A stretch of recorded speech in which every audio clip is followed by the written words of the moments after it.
Well, welcome back once again, everybody, to another, what promises to be a great edition of the 19th Hole podcast for golfers. I'm lucky enough to be your host, Dennis Silvers, and we've got a spectacular show for you today. We've got a very, very special guest, and you'll find out who it is in just a second. Just want to say it's still hot in Las Vegas. The golf courses are kicking butt. The golf business is kicking butt probably all around the country, so that's a good thing. And like I say, it's summer here. It's hot. I'm not gonna, and I love the heat, but it's 109, 110, 111. So if you can handle that for a little bit, hey, come on out. We'd love to see you come out to Vegas and have a good time. Anyway, let me tell you a little bit about our special guest before we bring him on camera. Eric Compton started playing golf at a very tender age, the age of 12, and just 6 years later, Eric was ranked the #1 junior golfer in the country and the 1998 AJGA Rolex Player of the Year.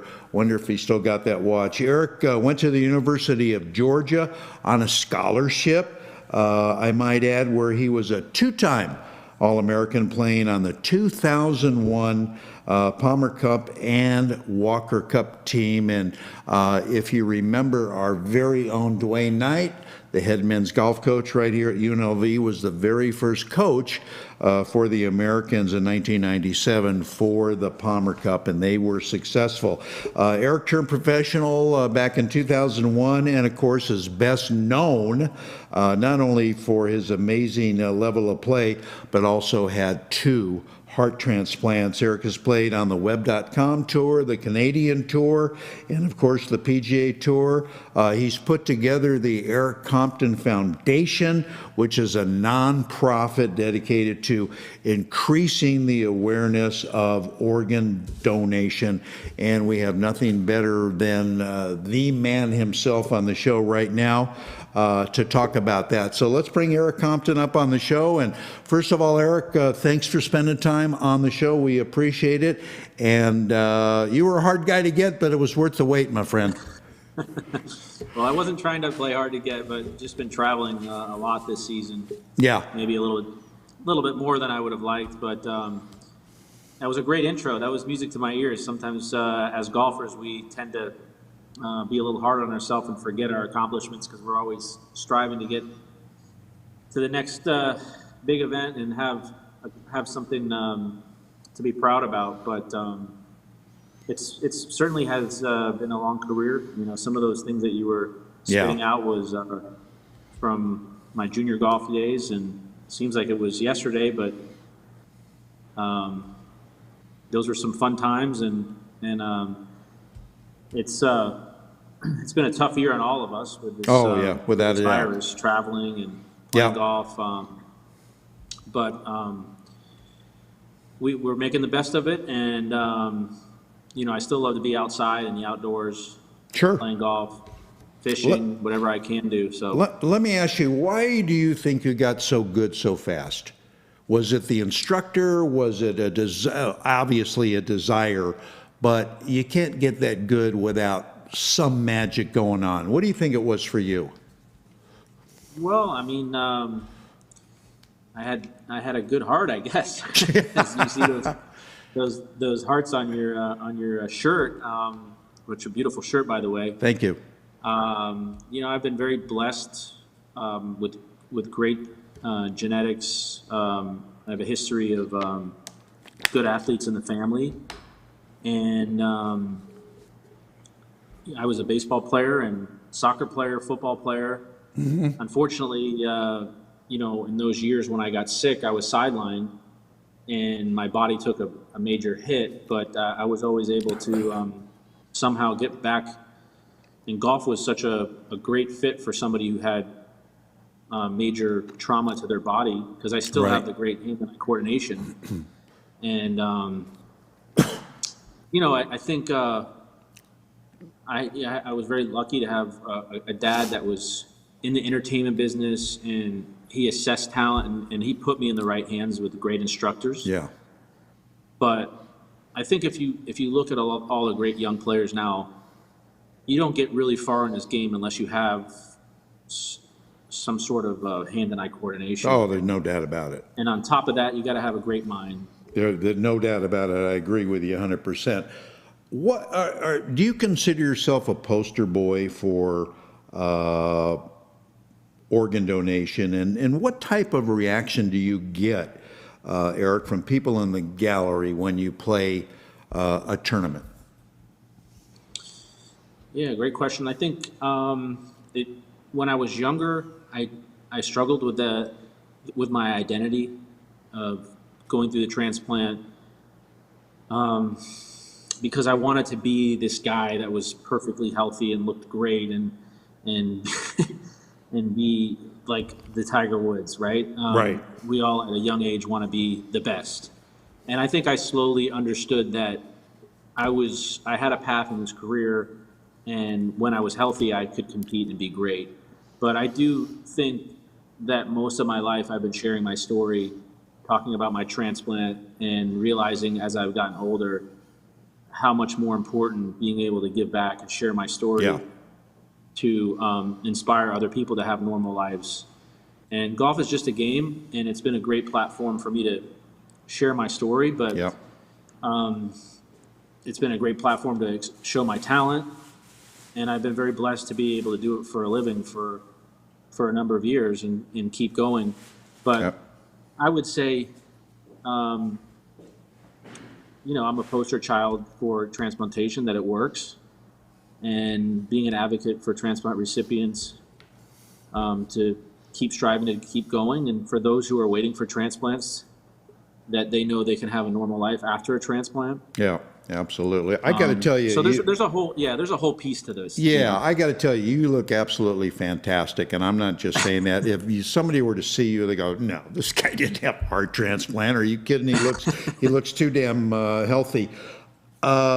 You've played in many pro-ams, Eric, I'm sure. So, what do you say is the commonality that you see in amateurs that prevent them from getting better? Well, I think time. It's as an amateur, most people have real jobs, and golf takes a lot of time. So I see a lot of great athletes when I play in pro-ams, and some people are not great athletes, and they understand what they're getting into. But golf is just such a hard game to only be able to put in a few hours a week. And I think that for a lot of people, golf is just such a great avenue to do business, to be outside, to enjoy the fresh air, be with their friends. Totally. And so, I enjoy doing pro-ams and meeting people and being able to know about their business and how they've made a life.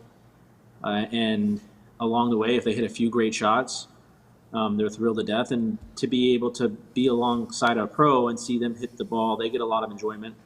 I know that when I do other sports or fishing with other great fishermen or somebody who's better at, I get a lot of enjoyment out of watching somebody do something really great in their craft. Sure, and you learn from that. Absolutely, that's well said. Are there certain types of venues, Eric, you won't play because of the transplant? Would that be the primary reason? Well, this year's been especially difficult because my immune system is still compromised. So I take a handful of medication in the morning and at night. And even with the vaccine, as a transplant recipient, I don't really have any antibodies. So the last few weeks, I haven't been able to finish off this season. So that's a little disappointing. With this Delta variant really wrapping up, I kind of really ended my season, and I just felt like there's more good golf ahead of me in the years to come. Oh, sure. So the way that I tackle the golf, I feel like have been able to take some time off and come back and have great tournaments, because my whole life has been revolved around my health. And right. So if I'm healthy and I'm ready to play, I feel like I can walk away and come back and still compete. But doing the grind of playing week in and week out, that's it's really tough. hard. I mean, it catches up with you, and you see the kids now that are playing on the Corn Ferry Tour. Eventually they'll be 42.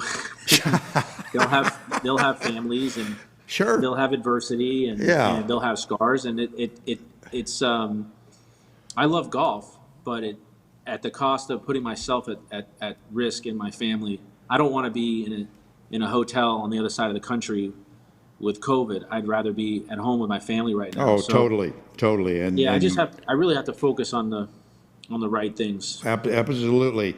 If I'm not mistaken, I think the year that you played in the Palmer Cup, in 2001, I think that was played at Baltusrol in New Jersey, and you just kicked ass, to put it mildly. What memories stay with you about that event?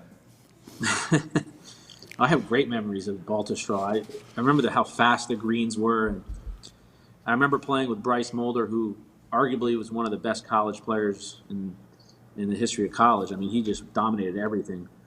And we teamed up and played, and it was an honor to be able to play with him as a partner. I remember we just we just absolutely hammered the other. Oh, you destroyed him. And I just remember how nice the golf course was, and being alongside a lot of guys that were going to go on and do some really great things in professional golf. Yeah, and you have. All right, last question before we take our first short break, Eric. What part of any, if you're playing competitively, what part of your game, if that starts to go south, what do you do to hold it together and get it into the house? Well, it started when I was younger. With the health issues that I've had, I worked backwards. I worked on my putting, my chipping, and I spent a lot of time doing half shots, 50-yard, 40-yard shots. So when I could, I'm not a guy that hits it offline, but I can miss some fairways. But my short game keeps me going. So I've always enjoyed playing hard courses like the U.S. Open, Torrey Pines, Bay Hill, Honda Classic, because I felt the harder courses, you had to get up and down more because it was harder to hit the greens in regulation, maybe longer courses. Yeah, so totally.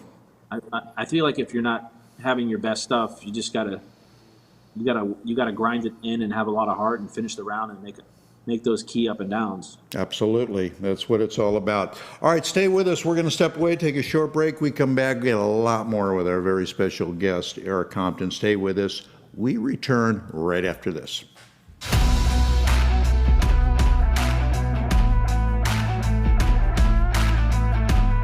When I first learned about Encore, I was a little taken back because I didn't know much about the ball.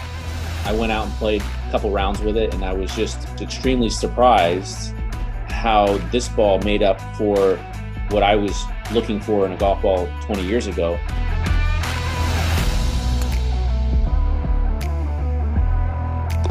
It's a very straight ball. It launches a little higher than other balls that I've used, which is ideal for the tour because we're playing firm and fast greens. A lot of the balls do fly very similar, but this ball reacts so much differently around the greens and inside 100 yards than any other ball I've ever played. The combination of this ball is the best ball that I've ever played.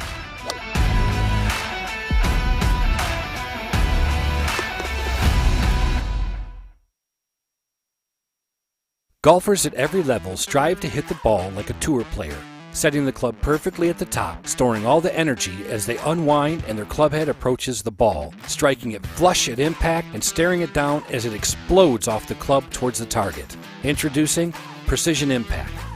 Precision Impact is the single tool that will accelerate that process and get anybody striking the ball with complete command.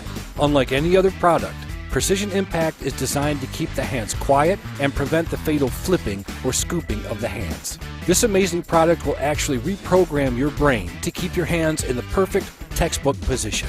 Precision Impact will soon have you hitting the most crisp, consistent shots of your life. As you start your backswing, you should hear several clicks as your wrist folds properly for a perfect set at the top of your swing. From there, allow your arms to fall as you aggressively rotate through the ball, knowing your Precision Impact will keep your hands and club head in the ideal position. Order now at PrecisionImpactGolf.com and never look back.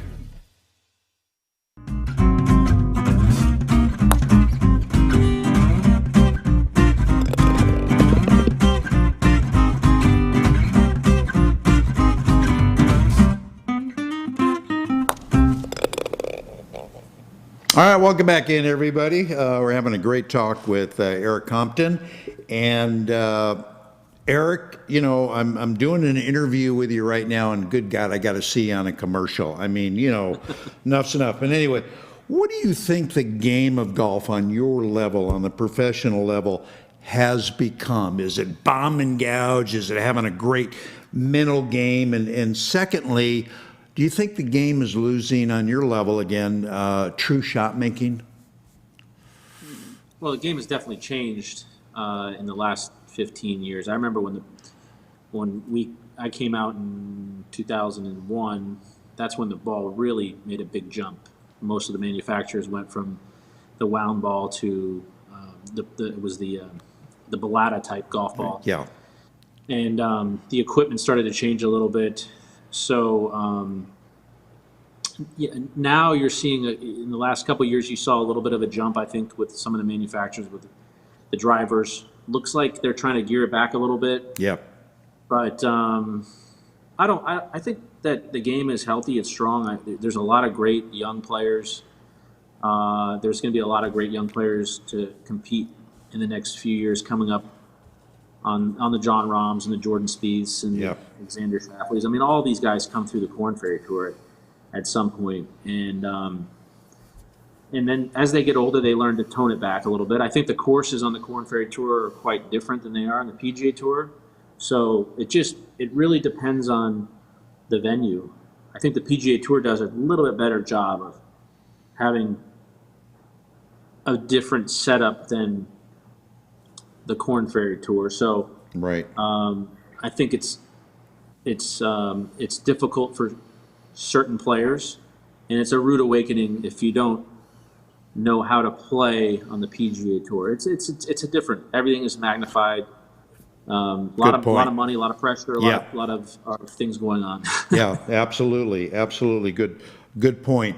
I get in a discussion with a lot of people, Eric, about this, and I feel strongly about it, and I want to get your sense. Club technology and ball technology, for that matter, has made tremendous strides. But I still believe that the only people that really take full advantage of club technology, for instance, are the tour players, are professionals. Do you agree with that or not? Well, I think everybody's benefiting from the technology because the game is so damn hard. I mean, there was a while there where we were losing a lot of people to the game because it was just so hard, and now everybody wants to be outside, and the game is in a great shape. So, I mean, I'm all for. I think that for the tour level, I don't understand why we would play the same stuff as amateurs, and I don't know why an amateur would want to play a blade or a really high compression golf ball. Because their favorite player, Eric, plays it. If he plays it, I'm going to play it. Right, and I understand that, but you know, I don't think that the average tennis player is hitting the same tight strings that Federer or the other guy. I agree. To use a tour player's club, I mean, he's going to be using a very high compression golf ball with a triple X shaft. I mean, some of the kids I'm playing with now are swinging 130 miles an hour. Oh my goodness, really? And most amateurs are swinging somewhere between 80 and 90 miles an hour. So I think that the equipment has made it better for the amateurs. Sure. And I think that the equipment has made it has hurt the golf courses that we traditionally have played over the years on the PGA Tour and in the majors. Yeah. Because the technology is it's given the great athletes the ability to go 1 million miles at the Exactly. It's almost scary. Tell us about the Eric Compton Foundation and how do people get to know about it and become involved with it? Well, we've had the Eric Compton Foundation, my foundation, pretty much after I got my second transplant. And when we had the events down here for golf events in Miami, it was during the Doral, the WGC, and also when it was the Ford Championship. Mm-hmm. So we had golf tournaments, and we brought in a lot of players that were here locally. And things have been a little bit of a setback for the last couple of years because we lost the tournament with the WGC, so it was harder to get some of the players. But we're trying to get things going again, and our foundation raises money for transplant research. And we give back to junior golf here in the local community because I feel like junior golf has been, the biggest healing process through sports and with me. And I feel like if I didn't have great instructors and just people who watched out for me in the golf course, I wouldn't have been where I am today. So we do raise a lot of money for that. That's awesome. Bring us up to speed. No, I was going to say the foundation is Eric Compton Foundation, and it's on the website, and there's a website that you can go through, and anybody can be involved. Help but out. Most importantly, it's just I would say consider being an organ donor is one of the most important things. Oh, there's no doubt. So keeping on that same path, Eric, bring us up to speed a little bit, if you can, on organ donations throughout the country. Is it harder or easier to get one now? Are there priorities in getting an organ transplant? Has the success rate increased, et cetera, et cetera? Well, I think the success rate has increased because and the longevity of transplants have been because of medication, because of understanding how to live with a transplant. But there's still a shortage of people that donate organs, and also there are still people who are waiting for a transplant. And I'm not completely up to speed here in the last few years, but I would imagine that everybody who's trying to get in the hospital doesn't want to be you don't want to be in the hospital because there's a lot more going on that I'm sure people are tired of hearing about. So with the scary times that we're dealing with, it's even harder. Yeah, it is. All right, stay with us again. We're going to take another short break, and when we come back, we'll talk a little bit more with our special guest, Eric Compton. So we're right back after this. Hey golfers, I've been a golf talk show host for a long time, and I've been playing golf even longer. Being in golf media, I've had the chance to play every ball ever made. I've tried them all. Well, my search is finally over because I found the best ball I have ever played with, and more golfers are finding the same thing. I started playing with the Elixir golf ball made by Encore Golf.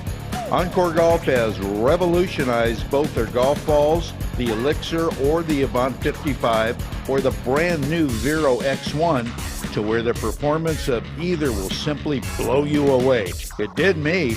If you're looking for better performance and durability with your ball, Encore Golf has it. Don't just take my word for it. Check them out at EncoreGolf.com and you'll become convinced, as I am, the first time you tee it up with Encore. It's the best performing ball for the price. Go to EncoreGolf.com and see for yourself. Your scorers will love you for it. That's ONCORE Golf.com. One of the buzzwords happening in golf is the word lag. You hear it all the time, but what is it, and how do I get it? Lag simply is the loading of the club to help produce tons of power in your golf swing. Up until now, getting lag into your swing has been very hard. Introducing the Lag Shot, a brand new proven training aid being praised by some of the leading PGA Tour instructors across the globe. This practice aid trains your hands, arms and body how to make a powerful, efficient golf swing with an amazing amount of lag. Lag Shot is a 7-iron length club with the same loft and lie with a whippy, flexible blue shaft and a beautiful jet black club head. After you master the Lag Shot, your game will change forever with a stress-free swing, more power and more distance with lower scores every time you play. Go to lagshotgolf.com, and you'll see why this truly is becoming the #1 training aid in golf. Visit lagshotgolf.com.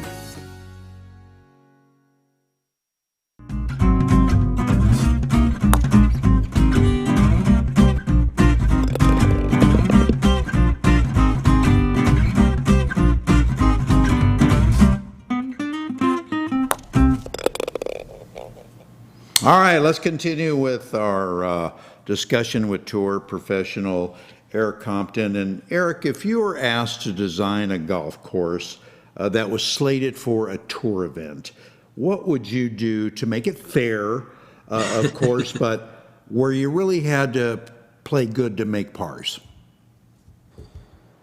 I would probably design a course that had one short par three, one long par three, over 230, 240, but small greens with deep bunkers. And I would prefer firm and fast with fairways probably 15 yards wide and rough 3 to 4 inches. Ouch. And I think that the golf, the rough in early 2000 when Tiger was in his prime, was much heavier than it is in these days. Yeah. Because I think people on TV want to see more birdies and more long They drives. do. So I the golf agree. the golf has definitely changed, and I also think that the venues, before we get there, the members don't want to be losing golf balls for a month and a half before we get there. That's true. So That's it's a tough. very It's good definitely, point. It's definitely tougher. Yeah, boy, you're designing a pretty tough golf course, and I hope you have people that show up that want to play, because you are making it tough. Let me change gears a little bit. We saw the commercial that you're in. How the heck did you become involved with Encore? Well, Encore and I, my sponsor Al Rabel, with Kane Anderson, I met him in a Pro-Am at the Honda Classic, and he is a great golfer. He's a scratch golfer. He talked to me about the ball, and was I believe he was playing with Charles Schwab one day, and Charles had him play the ball, and he went out and shot like a 67 or something like that. Oh boy! And so he talked to me about the ball and said, "Why don't you try it out and see if?" And he was an investor in the ball, and see what you think. He didn't, I wasn't forced to play or anything. And I thought, well, okay, I'll give it a shot. See what I think.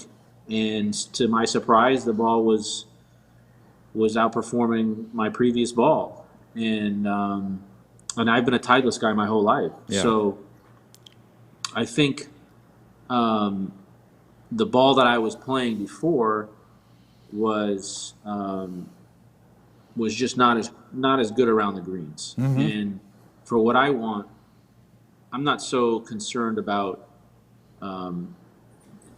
tackling a ball that's the longest ball in the world that doesn't, we as a tour player, you want a ball that spins and has Right. control and consistency. Right. And does great things in the wind. And being that I play down here in South Florida a lot, it's very windy, and so you need a ball that can perform in the wind.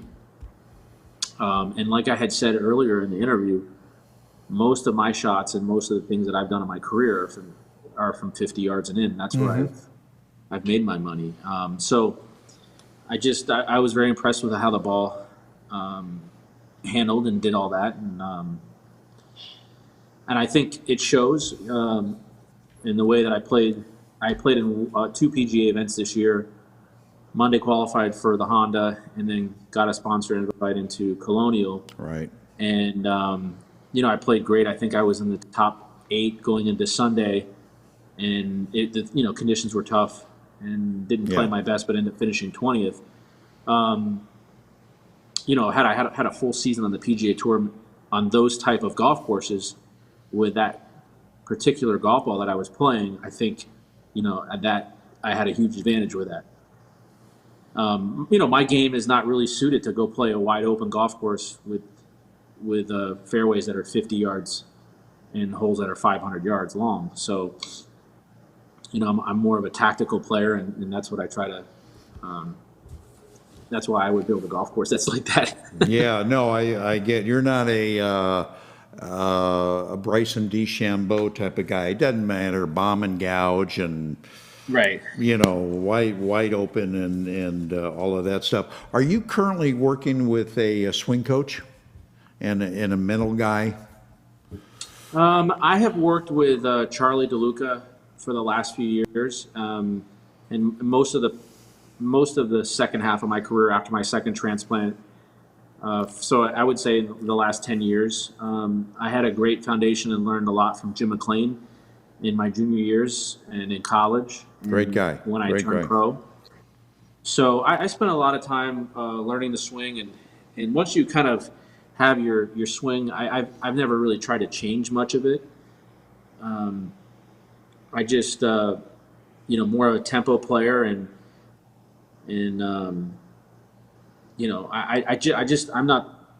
I hear the new instruction and some of the things that are out there in these fads. They only last for 1 year. Yep.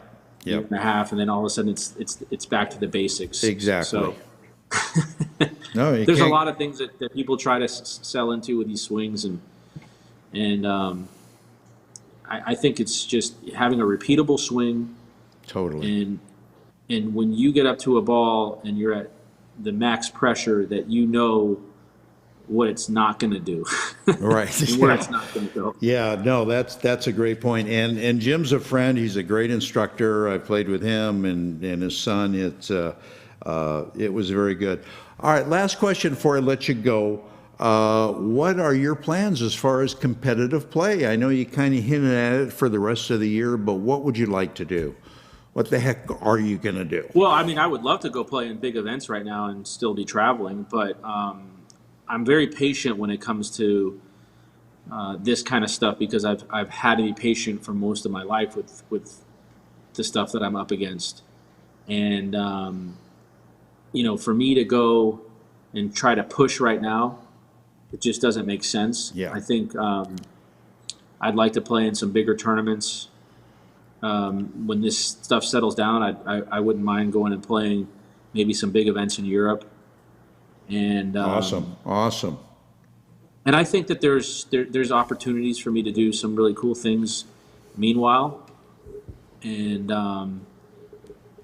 really being on board and being an ambassador for all of my sponsors. I mean, especially Encore, they've been really great to me, and I've been working with them on some new stuff. Oh, great! And great. I think it's a great relationship that we're building, and I think there's a lot of knowledge that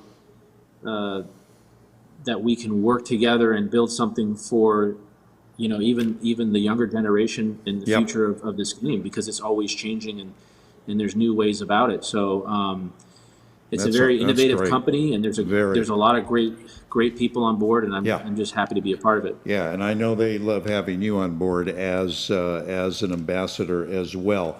I know you said you're coming out to Vegas, hopefully pretty soon. Will you please get in touch with me and let me know, because I'd love to meet up and absolutely maybe come out a day early, and we'll go someplace and play and whatever, and I will get back to you about the shirt once you find out. Well, I'm going to bring a lot of cash, and you said something about two aside. So I'm ready to go. I'm ready to go. So you're looking at me as an annuity. I absolutely love that. But I will be in touch with you soon. Eric, thank you so much for coming on the show. You're a delight. We wish you nothing but the best, all the success, and we'd love to have you back on the show sooner than later. Whatever I can do. Thank you, Dennis. I appreciate it. Thank you, Eric. Eric Compton, everybody. Just a great story, and with a great guy. All right, we're going to step away, and we're going to give you our I can't say swing tip of the our game improvement tip of the week with Adam Bazalgette from Scratch Golf Academy. It's another good one. So stay with us, and we're going to be right back.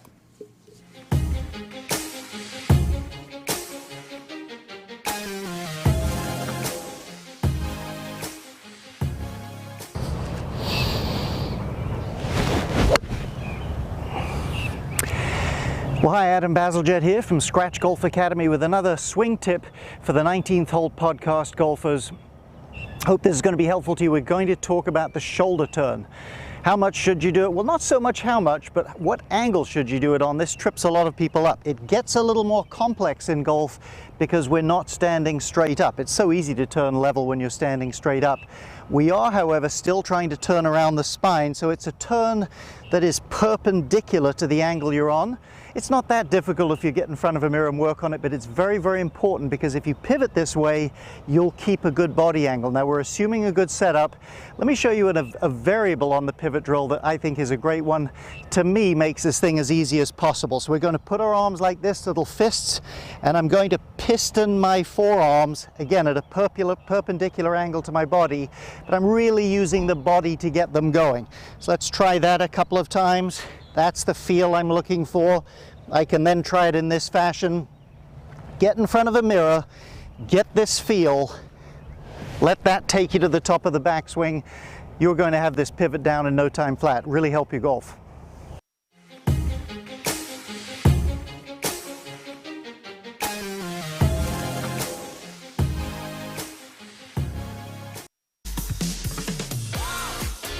As golfers, we want instant gratification when it comes to a better golf swing and playing better golf. Impossible, you say? Not anymore. Golf Boost Artificial Intelligence, AI, has developed and patented the most advanced swing analysis technology in golf. Simply, the algorithms detect your body position and then analyze your golf swing using their artificial intelligence technology. The AI captures all the relevant data from your swing video and then presents you a personalized lesson. Golf Boost AI is the ultimate swing analysis and virtual instruction system for golfers of all ages and abilities. This sophisticated software takes into consideration your height and build, playing level, and returns the ideal solution for your swing. Bottom line, Golf Boost AI is an incredibly convenient and cost-effective tool for golfers to improve their swing. Go to golfboost.com and check it out. The app is free to download and try. Visit golfboost.com today.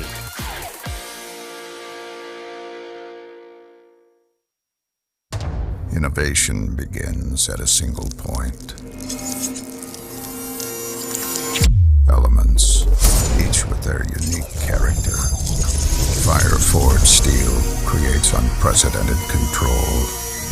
Chemistry delivers a touch so soft, combined to create a level of performance previously unimagined. Like magic, the Elixir, the new tour ball from Encore.